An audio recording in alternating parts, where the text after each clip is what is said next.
Lamelo Ball of the Charlotte Hornets went down with a really bad looking right wrist injury recently, and this was a really concerning one because Lamelo has been having one hell of a rookie season so far. Now, on the actual play that Lamelo was injured on, we saw that he went up for a layup, and as he was falling, he seemed to brace himself with both hands while falling to the floor. Immediately after this, we saw that he was grabbing at that right wrist and he was in noticeable pain. We saw him be evaluated briefly on the sidelines by a member of the medical staff, just really poking around in that wrist. And at one point, we saw that Lamelo even had tape applied to his wrist and right thumb area. Now, initial reports were saying that Lamelo was in fact dealing with a fracture in that right wrist, and he was potentially going to miss the remainder of the season, but he was waiting for a second opinion.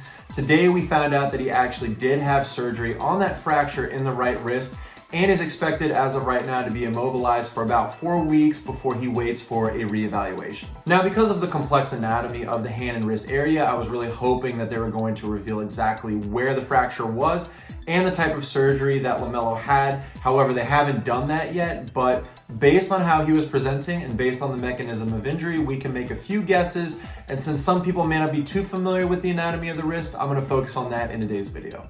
Welcome, basketball fans. For those of you that aren't familiar with me, my name is Nick Gallo and I'm a doctor of physical therapy.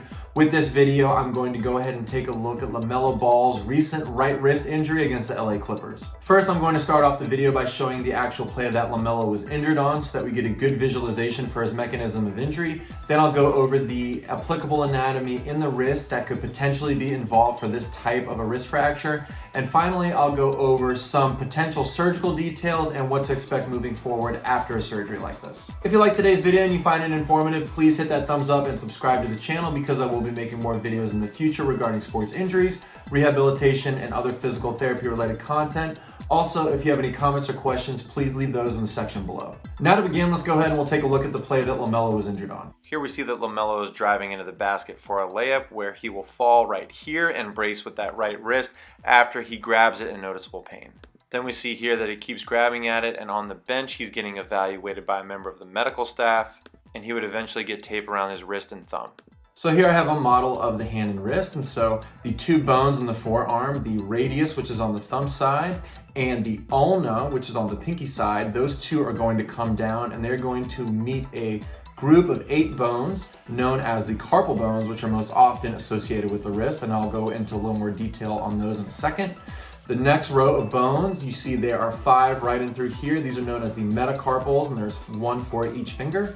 And then beyond that, we have the individual bones for each finger. So the first row of carpal bones are going to start as follows. You have the scaphoid bone, which is on the thumb side. Then you're going to have the lunate bone, which is right next to that scaphoid.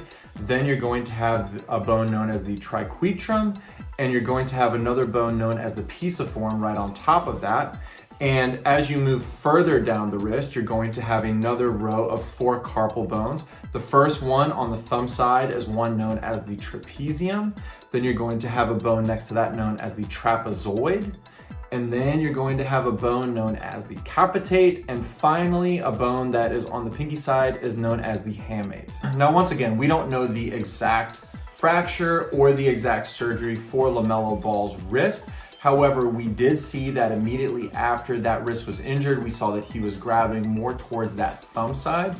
And while he was being evaluated by the medical staff on the bench, we saw that they were really pushing in that thumb area, either directly below the thumb or kind of on top of that metacarpal area. So this is what leads me to believe that we're dealing with a fracture potentially in this area. Now, the bones that are located on the thumb side of the wrist, they are, of course, the trapezium bone, which is directly below that metacarpal of the thumb.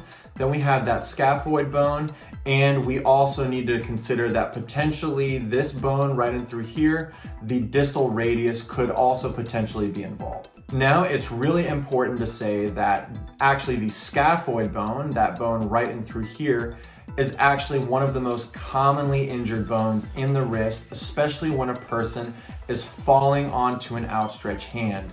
Now, in personal practice, we call this a foosh injury because that is the acronym FOOSH, fall on an outstretched hand.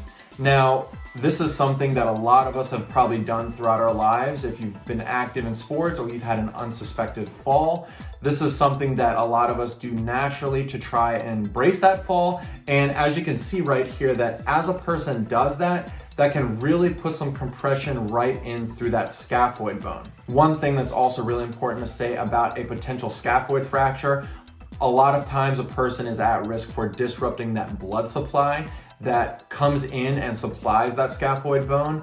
If this happens to get disrupted, then the bone is no longer receiving blood that it needs, and this can lead to the bone dying or degrading, and this is a process known as a vascular necrosis. Now, another common bone on that thumb side that is injured in these falling on an outstretched hand injuries is, of course, that distal part of the radius. Now, for me personally, I think it looks like they were really pointing towards that scaphoid bone in the replay, but it's something that we also really need to consider because it was a very similar mechanism where this bone can get injured. And finally, the trapezium, yes, it's located directly below the thumb. A fracture or an injury to this bone generally is an uncommon thing, so I put this more towards the list of unlikely injuries in this area, but it's something we need to consider based on the area that they were looking at and based on the area that we saw Lamelo grab at. Now, one other thing that was interesting in this case is we saw that Lamelo had actual tape put around that wrist going around that thumb as well. Usually this type of a tape job is used to help stabilize the thumb, but if a person does in fact have one of those, either a scaphoid or a distal radius fracture, something like that, movements at the thumb can absolutely exacerbate the pain in those areas. So this is something that once again also leads me to believe it's one of those two types of diagnoses. But it's also really important to say that I have not seen the imaging that Lamelo had. I haven't examined him. I'm going just purely off speculation. So it's very possible that there are other injuries in that wrist that are not just localized onto that thumb side, but based on the mechanism of injury, based how he was presenting and things like that, that leads me to believe that it is potentially either a scaphoid fracture or a distal radius fracture. Now, whenever a person has a suspected fracture to an area in the wrist, it's important that that person, of course, first has x-rays, but because of the location of the bones and the size, sometimes a fracture on an x-ray can potentially be missed. So it's usually recommended that that person has an MRI, and we know Lamelo has had that MRI to officially confirm the diagnosis. After the MRI, the person is usually going to have an exam, and they're going to determine whether or not that fracture is so unstable that it does require surgery. Once again, in Lamelo's case, we know that he's already had surgery. We don't know the details, but usually when a person does have surgery in the wrist, it's usually to help stabilize that fracture. So it's very possible that because of the nature of the injury and how he presented afterwards, things were looking a little unstable. So they provided something such as a screw to help and try and stabilize the injured bone. As of right now, sources are saying that Lamelo will be immobilized for about 4 weeks, and then he's going to have a reevaluation. This is standard practice. Usually a person after a surgery like this can expect a period of time where they're going to have immobilization, whether they're in a cast or a splint or something, just to hold everything together to allow that area to heal. After that person is reevaluated and they have imaging that shows everything is healing properly, then they can start considering that person to move the affected area. Usually the person is either going to be in some form of physical therapy or hand therapy. Hand therapy is a very specialized type of therapy. A hand therapist is somebody that only works with the hand and wrist usually.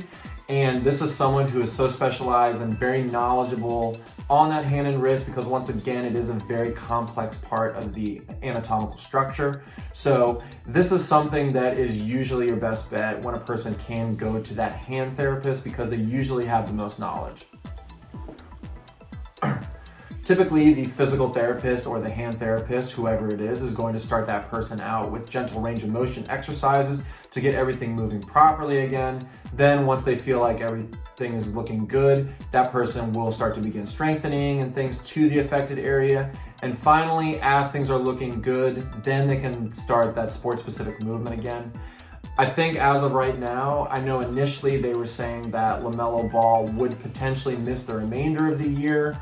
Sometimes these can take anywhere from weeks, usually to months. So I think if he were to play again this season, I think that would be a tight time frame. But once again, I haven't evaluated him. I haven't seen how he presents in the clinic. So I would say at this point, anything is possible, but generally speaking, these can take a while to heal. So because of that, it's going to be very important that we just monitor how he does in his follow-up appointments. If anything comes out about his therapy and things like that, then we can give a more accurate time frame as to when he could potentially return to the court. If something comes up regarding Lamelo's case, I'll be sure to update everybody in that comment section.